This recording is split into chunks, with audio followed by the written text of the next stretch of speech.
Hi there, I'm Don. And hi, I'm Cindy. Welcome to Pearls of Liberty for December 28th, 2013. And hope you had a Merry Christmas and are continuing to have a very pleasant and blessed and joyful holiday season. Yes, and we hope you are.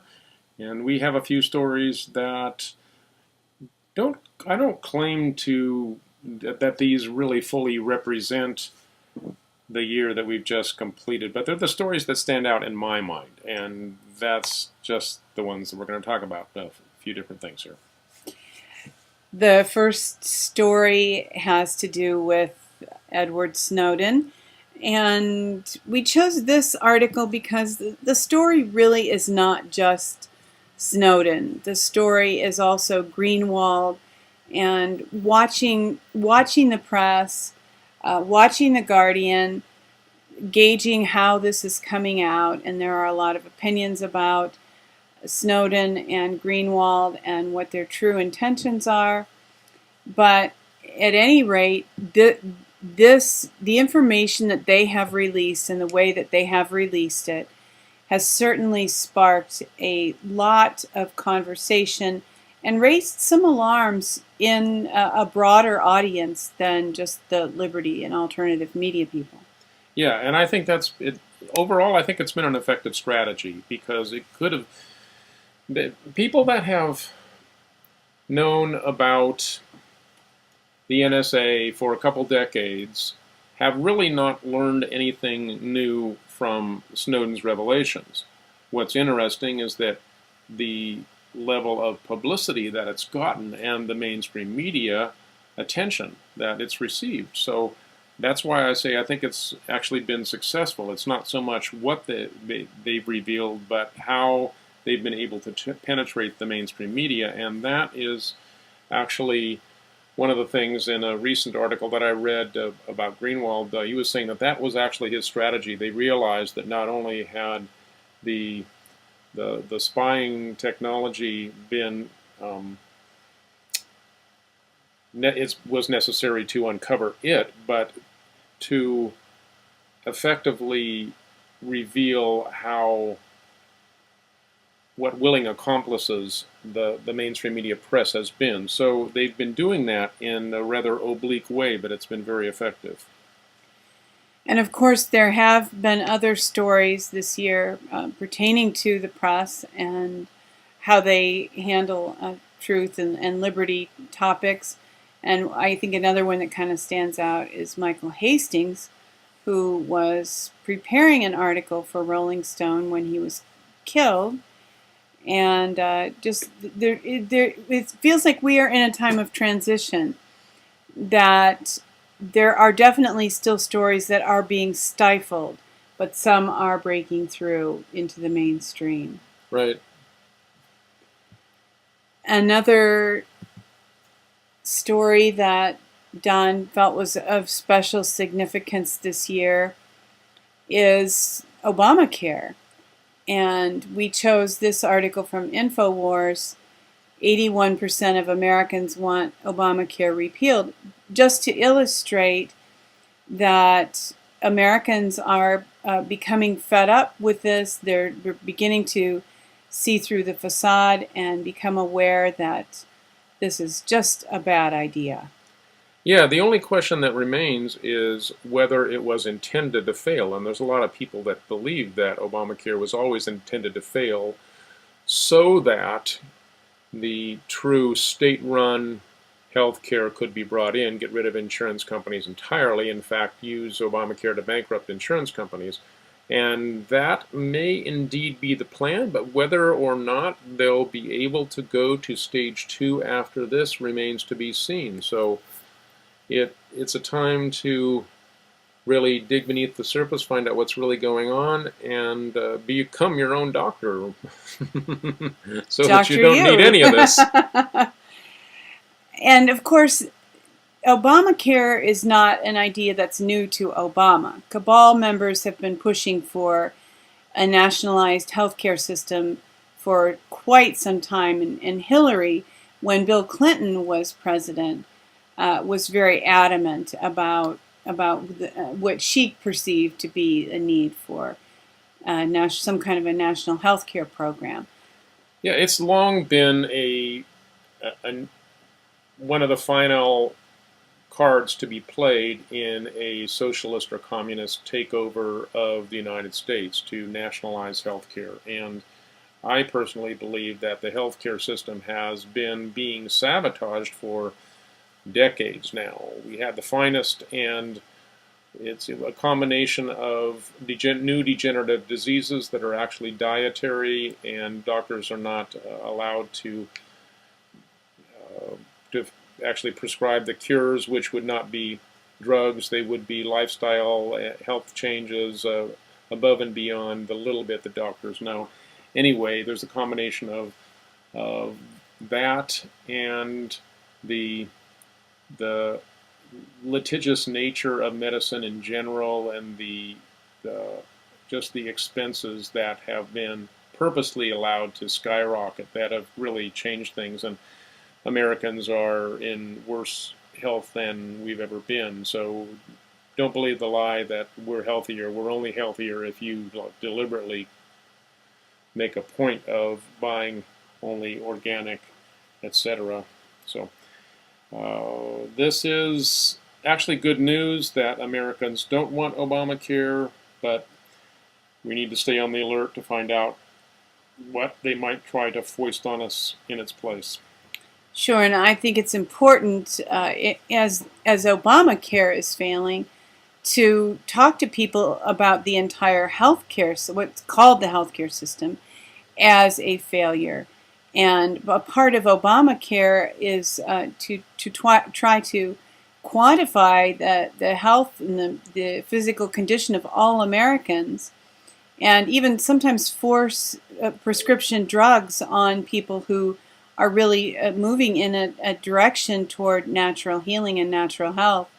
And I think there's an odd tension here between pharmaceutical companies who are getting rich peddling all this, I won't use a word that's in my mind, stuff, I will use that word, and the insurance companies who are paying for it. And I think that, the pharmaceutical companies are sharing in one goal with the insurance companies, and that is to kill people off. I mean, it certainly seems that way, that pharmaceuticals are certainly not meant to help people recover their health. Yeah, it is a degenerating system, as we've been saying, and it all started back with the Rockefeller snake oil salesman going in and commissioning the Flexner Report, which was purposely denigrating all of the natural cures and purposely elevating the pharmaceuticals that were petroleum-based so that they could be not monopolized. And that happened early in the 1900s, and that's the fruits of what we have today. So it's been based on fraud, and we need to get back to truth in medicine and realize that the licensing of the state really doesn't mean much. It's a license to kill. 007. Just like James Bond. Moving on, another significant story this year is one that is rather recent, and that is the whole Duck Dynasty story with Phil coming out, talking as a Christian. In fact, the whole family praying on TV, and this has really taken some interesting twists and turns. This is this is the culture war encapsulated here, and it's why I highlight it, because we've been living in this culture war for a few decades now, and it's been heating up to the point where push has to come to shove. And what happened was A&E tried to make Phil Robertson and company look like hillbilly hick fools, but America really rallied to their defense. And as it turns out, the last thing that I've heard, I haven't seen a story on it, but I saw a report from Paul Joseph Watson, so he's probably got a story by now. I think I saw this yesterday, that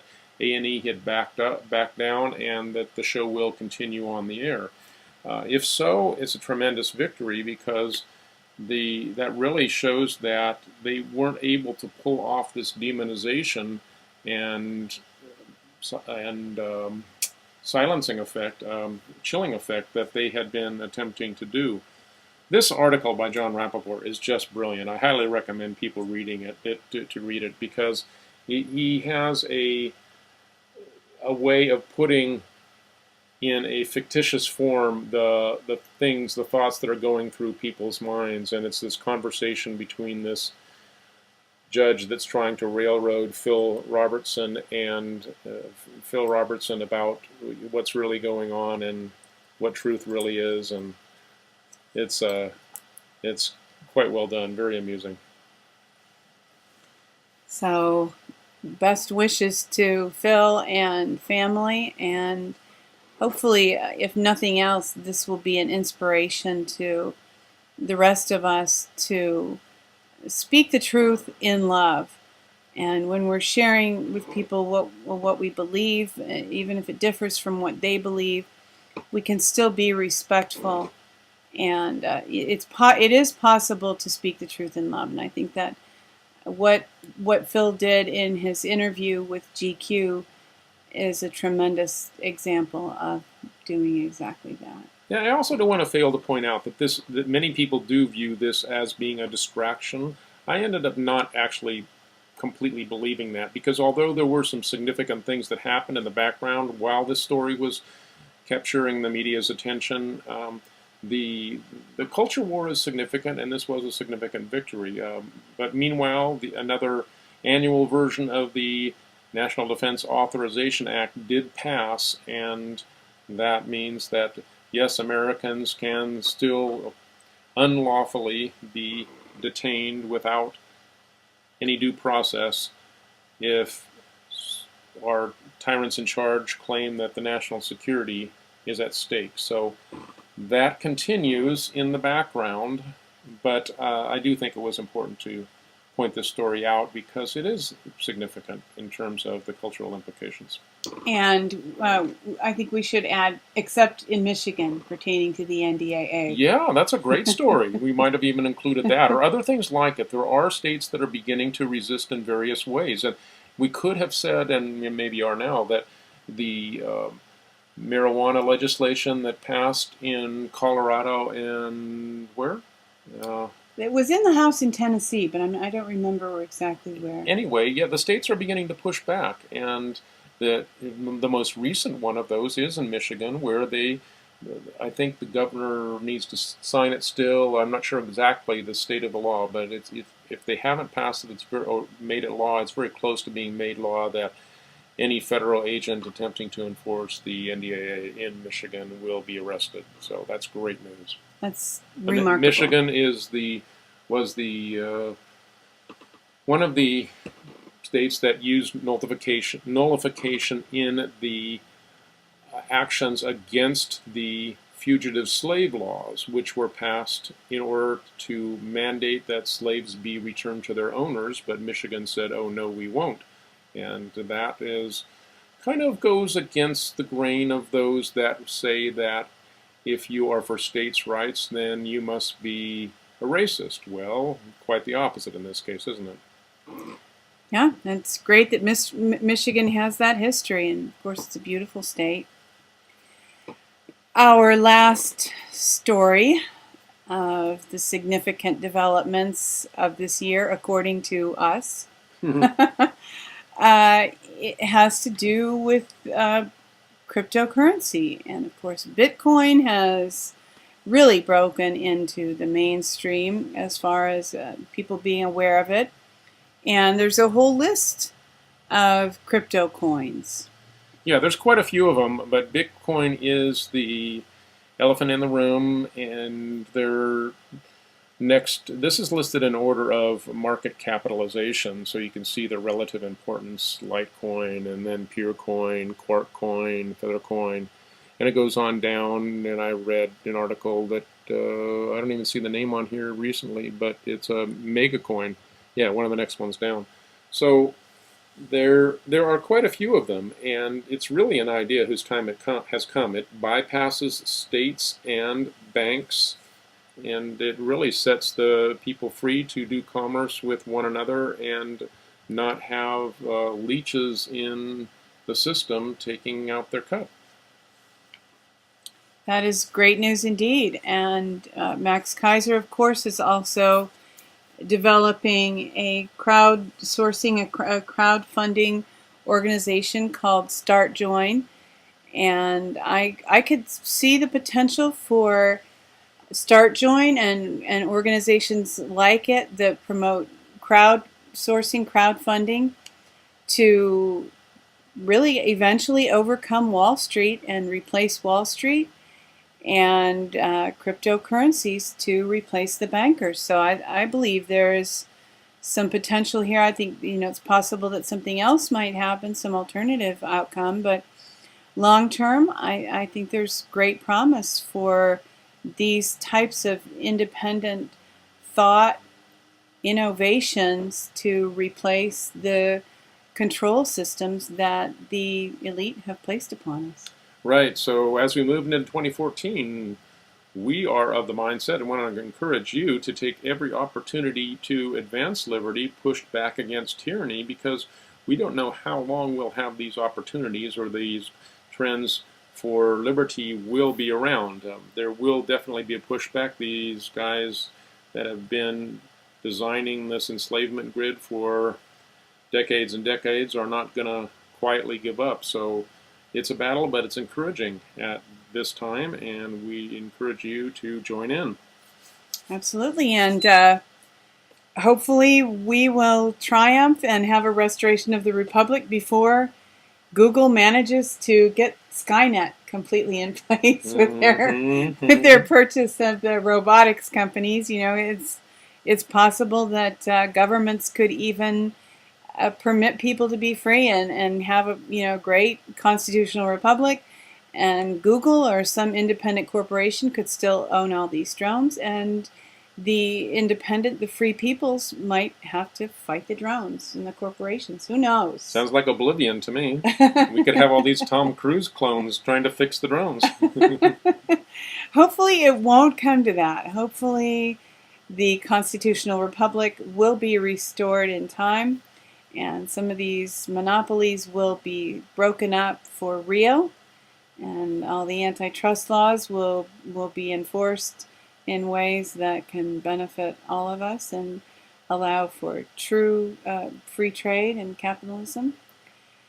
And with that, thank you for joining us for this week's Pearls of Liberty, and for tuning in whenever you have throughout the past year. And we do wish you a very happy new year and a blessed 2014. And as always, we remind you to see the world the way that it really is. See yourself in it.